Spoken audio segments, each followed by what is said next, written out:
एका लग्नाची दुसरी गोष्ट। और राधा माऊली, राधा माऊली कुठं गेल्या? अरे राधा माऊली, तुम्ही इथे आहात होय? मी तुम्हाला घरभर शोधून हिंडतोय। का शोधताय तुम्ही मला? का म्हणजे काय? माई माऊली आठवण काढताय तुमची। रोज सकाळी उठल्यावर त्यांचं औषध, हा नाश्ता हे सगळं तुम्ही बघता की नाही? आणि तुमचा असा प्रसन्न चेहरा त्यांनी पाहिला, मग त्यांच्याशी गप्पा मारताना ऐकलंय त्यांनी की मग बरं वाटलं त्यांना। ठीक आहे, सवय झाली तुमची आता त्यांना। माऊली काय?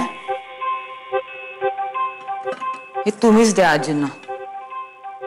मला उशीर झालाय ऑफिसला आणि हे सगळं करायला मी रोज रोज इथे नसणार आहे, त्यामुळे कशाला ना उगाच। मग घनश्याम, कसा वाटतोय माझा प्लॅन?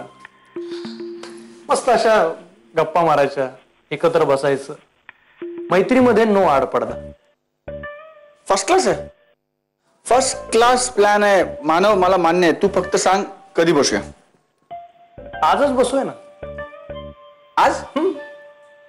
हा डन, आज डन, आज डन, फर्स्ट क्लास। एक सेकंड। गणेशचंद, हा बोल। उल्का आत्याने तुला विचारायला सांगितलंय की तू विनोद काकांसाठी काहीतरी वाढदिवसाचं गिफ्ट घेणार होतास, ते घेतलंयस का? सॉरी सॉरी सॉरी, विसरलो। मी करतो manage. I am really sorry baby. हा मग ते घे आणि लवकर घरी ये, म्हणजे असं आत्यानी सांगितलंय, कारण विनोद काका घरी तुझी वाट बघतायत। लगेच आता हातातली सगळी कामं सोडतो आणि लगेच। हा या, thanks darling, bye. Manav, I am really sorry, काहीतरी अर्जंट काम आलंय, मला लगेच निघावं लागेल। हा बोला। म्हणजे आता आपल्याकडे जे विनोद काका आले आहेत ते खरं तर म्हणजे टेक्निकली ते काही तुमचा नवरा नाहीयेत ना, म्हणजे तसे ते माई आजींचे जावई पण नाहीयेत, पण मग तरी सुद्धा ते असे कसं काय? तीच तर नात्यांची गंमत आहे। ऑनेस्टली सेइंग, हे मी सगळं विनोद कडूनच शिकले।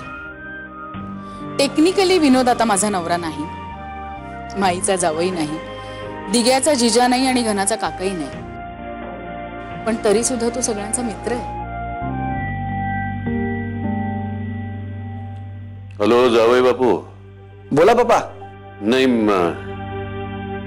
कसं झालंय, फोन करावा करू नये, योग्य आहे नाही, थोडासा विचारात पडलो होतो, पण शेवटी न राहून फोन केला बा। मानव पचकला का काय? काय काय झालंय पप्पा? नाही, फारसं काही नाही, राधा आली होती इथं, थोडीशी अस्वस्थ वाटली मला, चिडचिड करत होते। हो, सकाळी पण तिची थोडीशी चिडचिड चालली होती। You right. तुमच्यावर चिडली होती? नाही, माझ्यावर नाही, कपड्यांवर चिडली होती माझ्या। जावई बापू, राधा आहे जरा इम्पल्सिव्ह, शेवटी मी बाप आहे तिचा, सारखं असं काही झालं की वाटत राहतं सासरी काही बिनसलंय का, कुठे आमची चुकली तर नाही ना, पोर नीट वागते ना तिथं, वाटत राहतं म्हणून। पण पप्पा असं काही नाहीये, इनफॅक्ट राधा इथे खूप ऍडजस्ट करून घेते, मला कधी कधी आश्चर्य वाटतं तिच्या बिहेवियरचं। आणि तुम्हाला सांगू का, आमच्या घरी राधा शिवाय कोणाचं पान हलत नाही बाबा। ह्या सगळ्या गोष्टी ज्या आहेत ना, या सगळ्या गोष्टी मला कळत नाहीत ना, आणि मला काही कोणी भेटत नाही। एकदा या ना, एकदा, बऱ्याच दिवसात आनंद नाही लुटला आपण। आनंद लुटणं हे निमित्त आहे बरं का, त्या निमित्ताने गप्पा होतील, भेटणं होईल, छान तुमच्या आवडीचं जेवण करून घालतो तुम्हाला, काय? पप्पा मी येतो घरी, आपण आनंद लुटूया। आणि यू डोंट वरी, मी बोलतो राधाशी। ठेव फोन। या, बाय। हाय। हाय राधा, मला जरा बोलायचं आहे तुझ्याशी। बोल ना, तसे तुला बडबड करायची सवय आहेच, बोल बोल, मी ऐकते। काही प्रॉब्लेम झाला का? मला पप्पांचा फोन आला होता, ते म्हणले की तू आज तिकडे गेली होतीस आणि तू अस्वस्थ वाटत होतीस। पप्पा पण नातीच करतात, काही प्रॉब्लेम वगैरे झालेला नाही, मी मस्त आहे, आय एम फीलिंग ऑसम। आले। राधा, राधा, काका वॉज राईट, बायका कधी कशा वागतील का सांगता येत नाही। Scary man.